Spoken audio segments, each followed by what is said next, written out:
Howdy! Welcome! Hello, everybody. I am Bethany, this is Sparky, and this is Mr. Adorable. Who is this? That's Waggle. Are you serious? No way. Waggle, known as Wags. Oh, Yes. so cute. Yes. He's like the sturdiest little Well, puppy. his arms are about 3.5, 4, maybe 4 inches long. He's about maybe 1.5 feet long. He is a very interesting Bernedoodle. Like his neck and he's just so like sturdy and thick. We see two types of Bernedoodles, the short ones and the tall ones. He is 100% the short ones. I love him. I love Too much. And guys, welcome to Ask a Puppy Trainer Show, episode 185. Is that what this is? This is 185. Is that what this is? Okay. All right. Is it? This is Ask a Puppy Trainer Show. I mean, it could be if you want it to be. All right, we love it when you guys are live and we prioritize the questions that you guys send us. This one's a little wild. Oh, that tail is so happy right now. He's gripping my arm and pulling Sorry. in. He's actually pulling towards me. See if I can calm this beast down. All right, I want to start with one that I don't get asked this that often, but I really like it because it's very situational on where you live. From Jakara. How long should I keep a playpen? My Yorkie is 14 weeks now. Is a playpen a lifetime essential? That is really about preference. So if I leave for work for many hours a day, I have a small Yorkie who probably will never learn how to jump over the playpen as long as you have a tall enough one, they can't climb it. You might actually use that for a long time because you know they're safer inside of it. They have a little water bowl, they have their food bowl, they have their bed, and they might even have a little potty pad in the corner if they still can't hold their bladder long enough. I know other people who are less comfortable with having the roof open. What do they call it? Puppy condos, or what do you call those? Puppy I don't know. It's like like there's the apartment. They're like crates. the puppy apartments, Yeah. which is literally, there's a doorway in the halfway point of the crate that opens up into a potty area. That would make me feel And the safer. other side, yeah, because we don't want paws getting caught, things like that. So what's the situation for it? Lifestyle. It's a lifestyle fine. choice. It's totally fine. If you're doing it to train and you want to eventually get your puppy potting outside, not in the playpen area that you're using, that's a little bit different. Then you would want to eliminate it, or at least eliminate the potty pad in it and maybe shift the playpen to a different area of your home that she's not used to potting in. And then you would just start taking her outside for potty. One of the things I get though is if people are in LA, like LA's are like New York City virtually, high rises like big skyscrapers, they're on the 25th floor. It's an 8-minute elevator ride down and the dog keeps potting inside the elevator. I would say try it whatever schedule you're doing in situations like that until your puppy can hold it for a little bit longer or get them out sooner downstairs for potty. So yeah, lifestyle. How you doing on him? Well, I got chewed on a little bit. At first it was like a big chew. That's the big issue at home, nippiness. But then it was really mild and just like genuine chewing because it's comfortable. And it's been a while since we talked about this. When I get this kind of chewing, I don't make a big deal about it. It doesn't hurt. It did a little at first, but I stopped moving, and I think it was me. Like I stopped moving. I didn't fight him. And he just stopped biting down hard. Now he's just munching so sweetly and delicately. And we do handle that different. I might just make a fist. And then I will just readjust the dog like, hey, and I'll just redirect to a toy. I might not even say no if it's not excessive. I'll just make a fist and freeze for a second. Oh, now I get kisses. And if I get kisses, I'm going back in for scratchies. And notice how calm my hands are. Every time I do the calm exercise with clients, they're still like this. They'll stay low and not go over the head anymore, but they're still so fast, like slow fingers, guys. It's overstimulating your dog the faster your hands go. And a lot of times when you stop doing it, that's when you get the bite. And it's not a malicious bite. It's just them feeling overstimulated. And how do dogs communicate overstimulation? However, if I get a dog biting with intent, biting and biting down, jumping at me to do any nipping, which I have no doubt he does in a different circumstance. I talked to Mom last night. He does. Instead of just like making a fist, pausing, taking a breath, redirecting with a toy because he clearly has this chewing need right now. If you guys just saw, he just reached out to bite at her arm. Escalation. A Kong or something like that. I don't do a big no, but if I'm getting this is teasing, but if I'm getting that reach out, the intent and actually biting down, holding, anything like that. Got your mic. He found it. He found it. I am going to put a leash on my puppy, do a little pressure up, like, hey, knock it off. And then stop touching my puppy. Like, they want to do something. They want me to pull out food, which you should have on you. If you have a puppy outside of crate or playpen, under 5-6 months old, you should have food on you all the time because you're training 24/7, whether you like it or not. And so redirect. You got to highlight on something. Redirect on what the puppy is giving you, the kind of energy they're giving you. But just use the leash straight up in the air and just pause. Just take a breath, pause, then relax the leash. And you can do this on harness too. I actually just did this with a tiny little 3-pound poodle puppy. You can do it on harness too.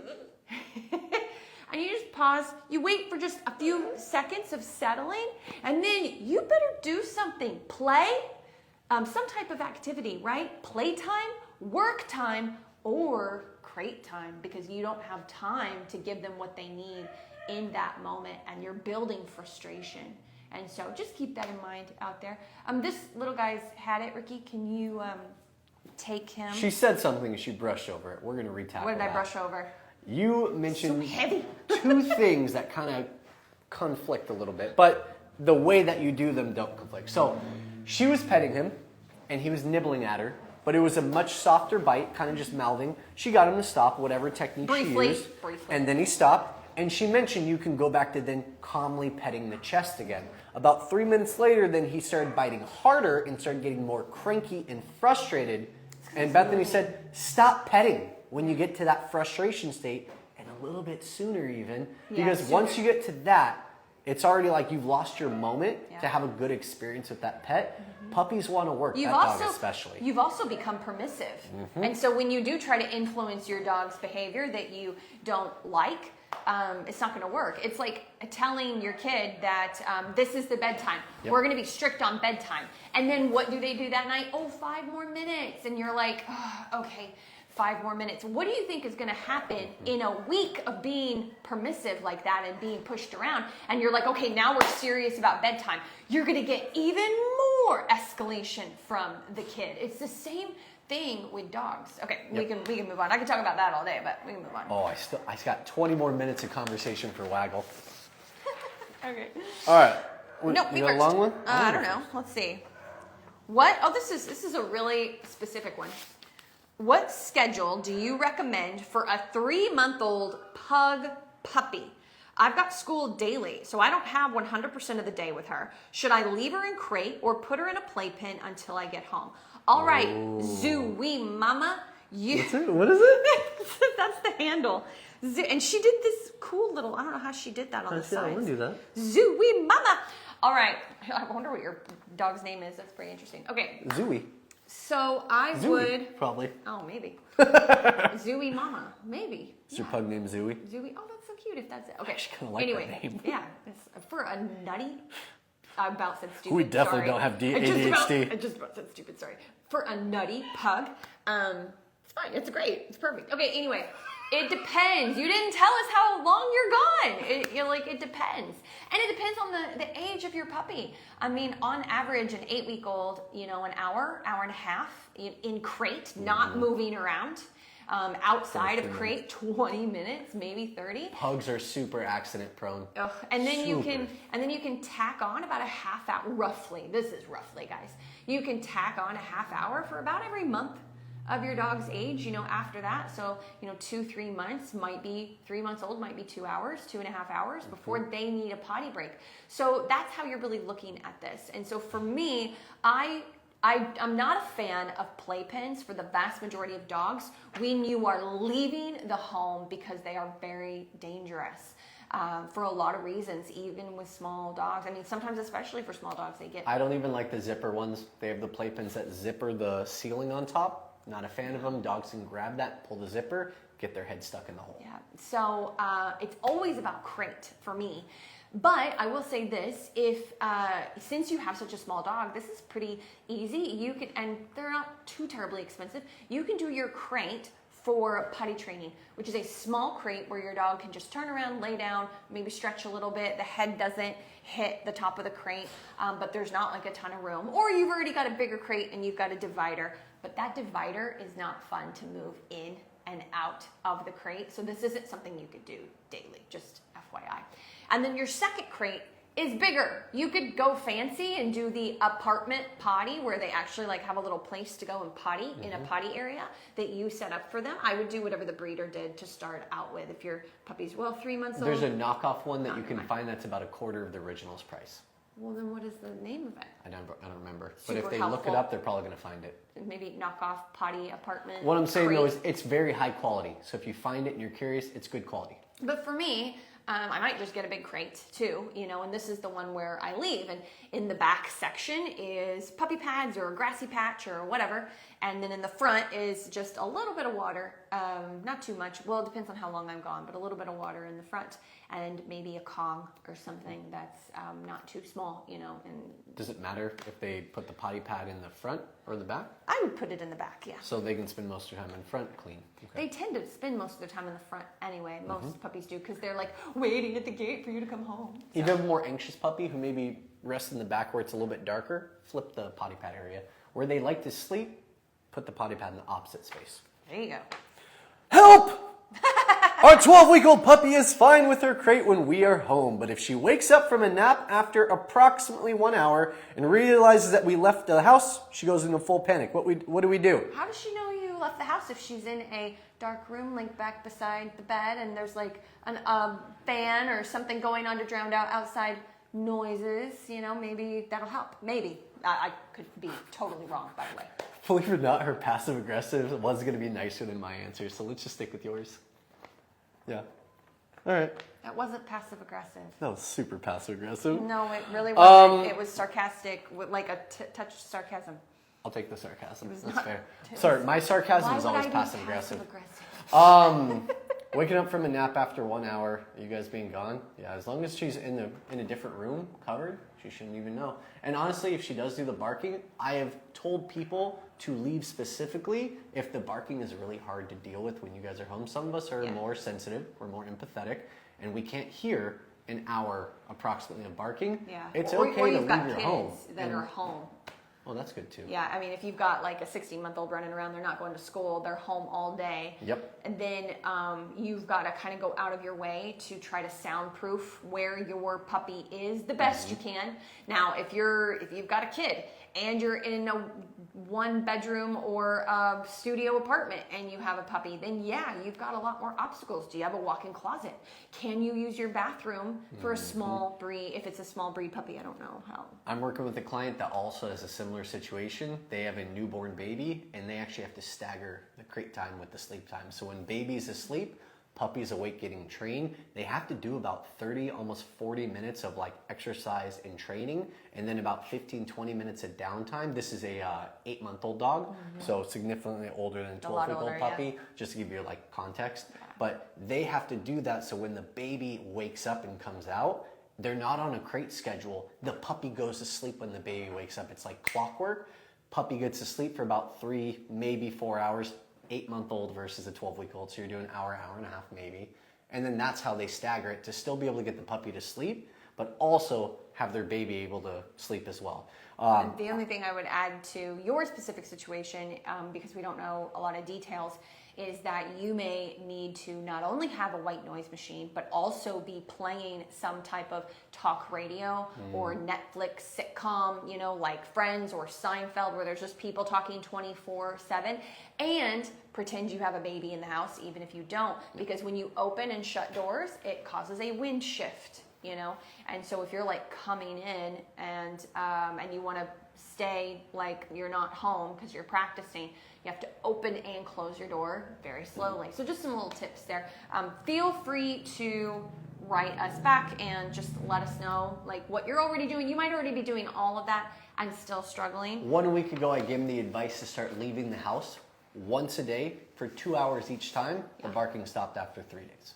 Now they can be home or they can be gone. The dog won't bark in the crate. She just had to bark for that hour and not get let out, and she slept for an hour after. This is a good. We're not getting questions today. That's weird. It's so weird. I don't have TikTok We usually open, though. can't like get to all of them on Instagram, but that's cool, guys. I'm not picking on you. I'm just saying that like if you have a question and you put it in the chat, we'll prioritize you. Flower Mom says 5-month-old puppy won't sleep past 5 a.m. Barks excessively, even if I've given her a potty break. That is a pain in the butt. But I'll be honest. I mean, depending on the age of your puppy, especially if you have male, like an intact male, which obviously would be intact at 5 months old, you might be dealing with an energy spike hormonally as they're getting into adolescence, and you might be going to bed too early for this dog. You know, if you're a 9 p.m. kind of person, or even 10, that's 7 hours. Yeah. You know, and so that might be what you're dealing with. And We see that a lot here at Puppy Academy. Is there's an expectation of how long a puppy can sleep for, because an older dog was able to do it in a past experience, so they're still kind of expecting that. You got to build up from it. Final potty right before bed. I'm in bed by 10. Brush They're out at teeth. 9:59. yeah, you brush final teeth. potty. You're like, I mean, maybe not in jammies if you live in an apartment. I mean, I would be in jammies, but. Yep. And then I got my 5 a.m. robe and slippers sitting by the back door. 5 a.m. rolls around. I start. But she is doing that. She is, see, this is the next part of it that I was going to say is you are taking the puppy out to potty. The puppy should go back and crate and be settled. So maybe, I don't like pacifying arousal, but I'm also not a person that does well without sleep. So I might train my puppy to take Kongs filled with their kibble and some wet food, some like preferably homemade wet food, like just a little bit of ground beef or something. But I would mix that together, and when I'm present with my puppy for like 2-3 days, to get it all out of the Kong. It's the traditional Kong with the 2 holes on either end, and then I would start to freeze it, and then maybe at 5 a.m. I can take my puppy out to potty and then just give them part of their food in their Kong and go back to bed. Because the only other option, well, you have 2 other options. One is to work the dog, and the other is to correct the dog. Find a way to correct the puppy in crate to just see if that works. Some puppies are so sensitive, 1 little squirt of a pet corrector or 1 tap on top of the crate. No. Don't hit the dog, you hit the crate. Yeah, one on top. No, cut it out. 1 like half asleep, pick up a shoe. You know, like sometimes that's all it takes, and you can go back to bed. I've seen that work so many times where an owner just gets frustrated, doesn't get up, tosses a shoe, and the puppy's like, and then we get an email of like, this is how I fixed the problem, the big problem. Yeah. That I paid you X amount of money to work on. Yeah. So, you know, those are some of your options. I gotta read this one because this is so common. Mott's for thoughts. My 5-month-old cries hysterically during supervised separation, i.e. playpen or crate, while being able to see me. How do I correct this? He's been doing this for the last 2 months. I already know you want it, Bethany. Take it. You gotta let me have a little bit, though. Get rid of that playpen. Your dog hates it. I hate it. You don't need it.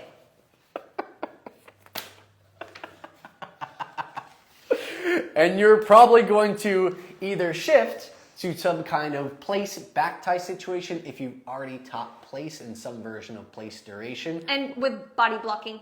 Yes, with body blocking. We do have an online school. If you guys have any interest in learning that from us, you guys can check out our online school. Otherwise, check out YouTube. There are a couple videos that just don't go into as much detail. But that's my first step.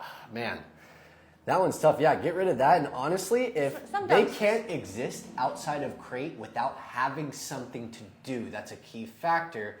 And they just go back to the crate after their walk, their play, and their training, because they probably need more crate training and more sleep time inside the crate to create a better balance. That could be separation anxiety, or it could be because, I already know you want to say it, go. Well, I don't know, but I think there's a lack of ability of your dog to be calm around you, potentially, unless they're maybe at your feet. So that could be an exception, like maybe your dog is really can calm and go to sleep at your feet. I was thinking more of the exercise too. But, well, yeah, but not in the playpen. So if that's the case, then you do have what he mentioned, the anxiety factor, and you need to work on that. You need to work on your waiting at thresholds, waiting for food bowl, more impulse control. 5-month-old dog can do place 6 feet from you, back tied for 20 to 30 minutes without getting up with a trainer's help. Yep. Absolutely no problem.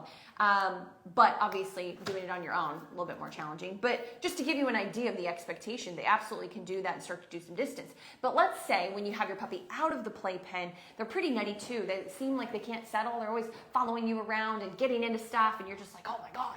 And you just have a lot of drive. Your puppy has a lot of drive, and you might Sounds really, like a lab. you might really need to, or the GSP I just had. Oh, yep. You might need to practice calm, but in order to do that, this is what he's wanting me to say, you need more exercise potentially. I would do some stacking if you think you're in that category, stacking. So you do your walk, and the puppy brain may only have like 15, 20 minutes. Do your walk, do your fetch, which should be fairly structured. And you need to see a shift in your puppy's energy. And so I'm not an advocate for like exhausting your puppy every day, because I think you can then accidentally build your dog's ability to go longer and longer. But to get over the hump, to teach your dog how to settle in the house on leash next to you, you might need to do 3 days to a week of this stacking.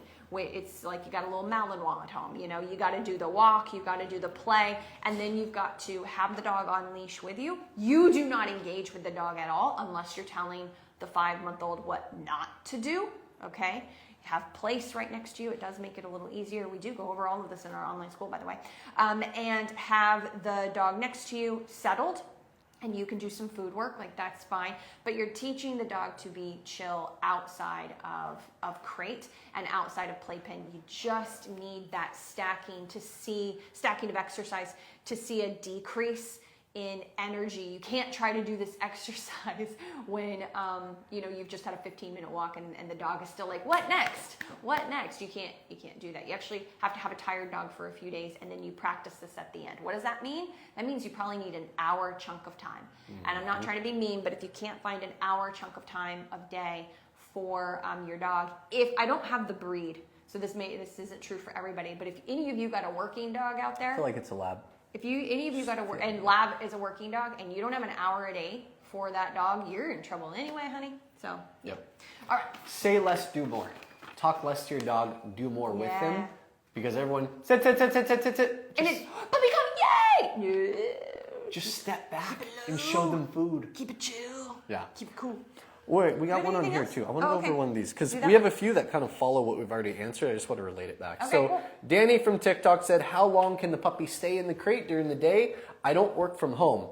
We mentioned age. So she was mentioning for a 3-month dog, you probably get about an hour to an hour and a half. Like maybe 2. Towards an hour and a half. Labs are notorious for being able to hold Labs I bet you get 3.5 at 3 months longer. old. Every month is about 30 minutes on their crate schedule. Large breed dogs tend to be able to hold it longer right off the bat, but you can't assume they can do it. But all of it comes down to how much water are we giving? How much exercise are we giving? How often are we getting them out for potty? What's the expectation of them being able to settle? See, he's focusing on potty, and then he's mentioning temperament. So you got 2 things to look at. Potty ability and temperament. My 13, 14-year-old border collie has a 4-hour limit. All of my other dogs, I don't do this, by the way, but they could go 7-8 hours if I needed them to. There's been a very few times in my life where I've needed them to, and they did it like it's no big deal. Yeah. My border collie still can't. That's temperament. So you've got the 2 things to look at. What's he do after 4 hours? He whines, he paces, and then he starts scratching at the carpet at the door. If he's in crate, he howls like he's dying. That's what Cheyenne does too. And he never howls. He doesn't even hardly make noise. Except like grumbling.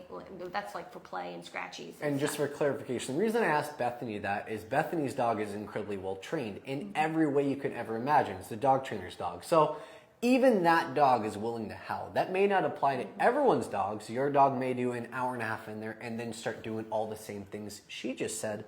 But that doesn't mean that's the max they can do. That's just the max they feel they can do with their level of training. Yep. You can start growing that more and more by doing a little bit more training when they're out, so you tire them out a little bit more. My recommendation is to never even try to go over 4 hours under 1.5 years old. Sorry, I meant the 1.5 hours for the younger dogs. Like when you're trying to Potty trained. Yeah, potty training from the 1.5 to 2 hours with the like 3 month to the 4 month. That's what I was talking about, not the 4 hour mark. Did you have another question? Tips for counter surfing: have a leash on and make sure you're holding that leash. Yep. If you have no Set 'em leash, up. you have no leverage, there's nothing you can do about it without being physical with your dog, and that's not how we teach. Physical. We gotta get physical. Which we don't get with puppies. And this is a puppy show. So I'm not going to give the advice don't of know the the physical age. end of it. And we don't I know, know the that's age. why I'm saying all Yeah, this. we don't know This the is a age. puppy show, so assuming it's a Ooh, puppy, devil's we have a advocate. leash on him. Devil's advocate. You want to play devil's advocate? Devil's All right, advocate. get it, girl. So we do get physical with puppies God. occasionally. Is this our new thing? Is it getting... So anyway, so love that era. Anyway, so you was can do alive. blocking. So the physical he was talking about is physical with a leash, like a leash interaction, like a leash check or something like that, which we would not do for a puppy under 6 No, I'm months. actually talking about a more of a body block with body. I absolutely would do that with it. If a 9-10 week old puppy put their paws on my counter, I am going to slide my body facing my puppy into them and be like, no, and do it's a really small block, but I will absolutely teach a 10-week-old puppy, get back, get space away from my countertop. That feels more of a step in, not so much a body block. It's a body block if they keep their little paws on the counter and I have to touch them.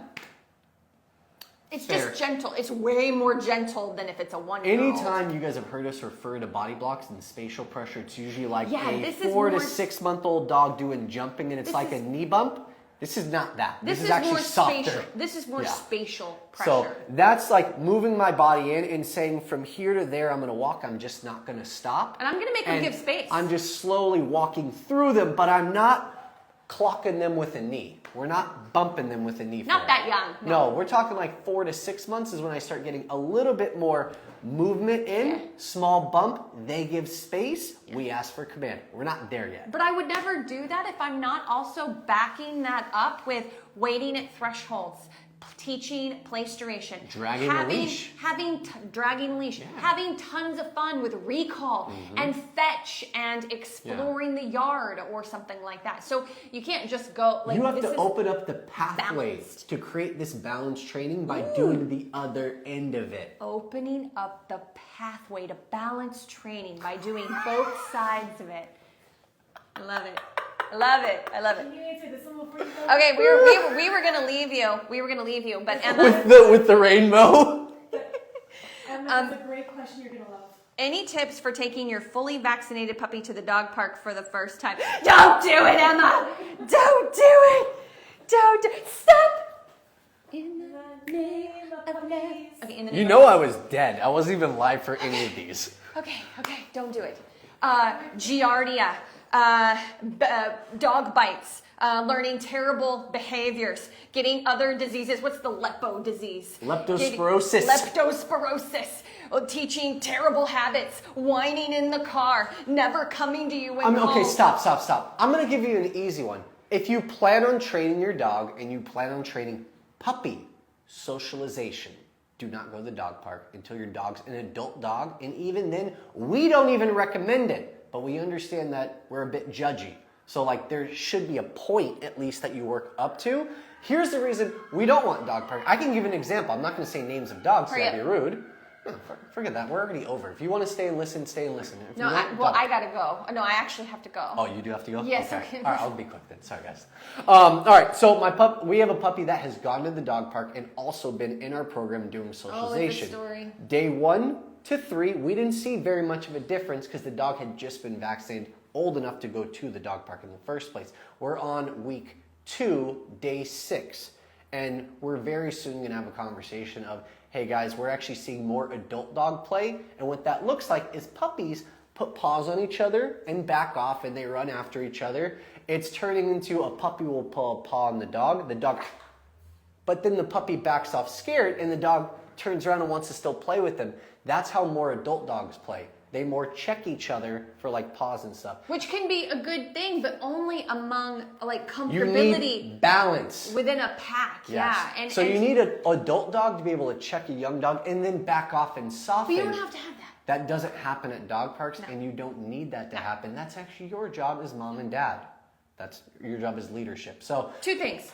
We call it the Russian roulette of the dog world, yeah. Of the dog world. Maybe you get a bullet, maybe you get an empty chamber. You never know. And then the second thing that you got to remember is so many people are relying on the dog park to exercise their dog, and so there are so many poorly behaved dogs, under-exercised, under-disciplined at the dog park. And so what ends up happening is not like your dog becomes the bully or is bullied, and there can be something bad that happens out of that. True time. I took my dog to the dog park for 2 years. So did I. When I first moved here. Yeah, when I first got her, I was probably a dog trainer for like 6 months at that point, and she was good for 2 years. Amazing. She got attacked on the 3rd year. Yeah. Viciously attacked. Surgeries, 20 grand worth of surgeries. And she can't play with dogs, ever. She's 12. She still can't. I'm a professional dog trainer. I'm around dogs all day long. And we work outside of dog parks all the time with our clients. Every time I am there is a fight. A human gets bit, a kid gets knocked down, or it's just tons of squabbles. You never know what's going to happen because you didn't train those other people's dogs. And most of them haven't trained them themselves. And a lot of them are all sitting around under the shade, hanging out. What can they do instead? What could you? Oh yeah, shoot, yeah. We spent 5 minutes crushing it. Really excited about the dog park. I looking to get into a socialization class. Honestly, you could probably find. I'm just gonna say some brands. Like a puppy Any puppy socialization class. I know. Petco's a big one. They tend to do like a Saturday, Sunday, 11 to noon, where it's just literally a dog trainer standing in the middle. Owners are on the outside of it, and the puppies play, and the dog trainer will kind of walk through the group. They just show you how to mitigate play. So friends dogs, hikes, and beaches, because you'll pause for a second and have a loose leash, on your harness or slip leash or whatever it is you're using, and a brief hello, and then, okay, let's go, buddy, and then food. And so it's like passing, that's always great for socialization. Or give me another option. As long as the other dog is friendly, of course. You always want to check in, with that. But that can be a great way to depend. It really depends on the area you're in. Also, temperament. Okay, we gotta go. If you have a dog that doesn't like another, yeah. All right, guys, love you so much. Temperament's really important. Make sure you find a dog that your dog is similar to, or else they won't play with them. That's not necessarily true. All right, we'll see you. Similar temperaments is absolutely true. Next week, same time. Same place, I want to keep going. Everything. I don't have time for this. I don't have time for this. Bye. Oh, you did it?